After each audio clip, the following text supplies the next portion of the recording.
Hello guys! At ngayong araw nga ay mag-aalaiba na tayo. Pero hindi tayo maglalaba, kundi magkakayod tayo ng nyog. Kaso unahan ko na kayo, hindi talaga ako at malayo akong maging si Ivana. Kasi wala naman akong ipapakitang bintana ng dibdib. Kasi wala talaga ako nun. Promise, wala ako nun. Sabi nga ng asawa ko, mukha nga lang daw itong namaga ng konti. Medyo pumaga lang.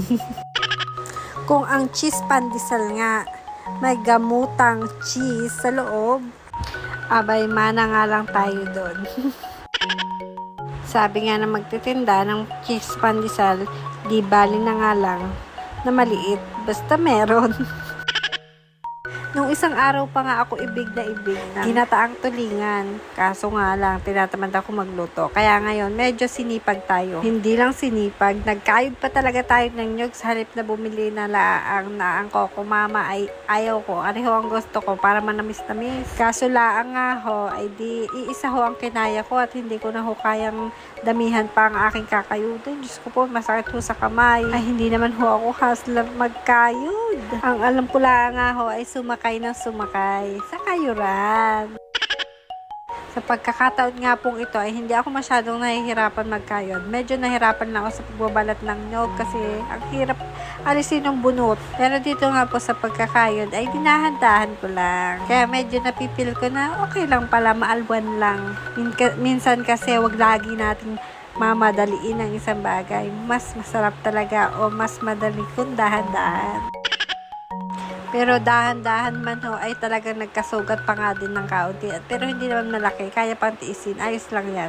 Alaga, sige. Tuloy ang kayod para sa masarap na ginataang tulingan. Yung nyug ka nga pala po diyang kinakayod ay isang piraso laang. Ay talagang nahirapan nga ho ako sa pagbabalat. Kaya nga ho, hindi na nasundan. Sabi ko, tama na nga ho ang isa. At ako na lang. At kami lang din naman ang kakain. Ayos lang yun. Kaya minsan nga ho ay gusto ko na lang bumili sa garning magluluto pa.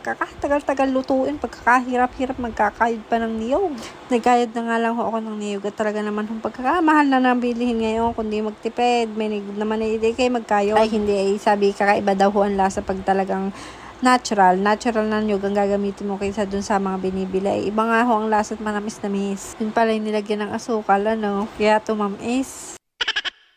Minsan ang camera ko minsan nakaka-overwhelm din minsan ba't nakaka-sexy akong tignan din Bakit ganun kami nagsimi? Hirap na hirap akong itago ang aking taba sa harap ng lahat na punta. Kaya naman pigil hininga ang aking ginawa. Sadya naman ho akong nadalang kumain ng madami. Tamang diet din pag may time. Yun lang. Bye!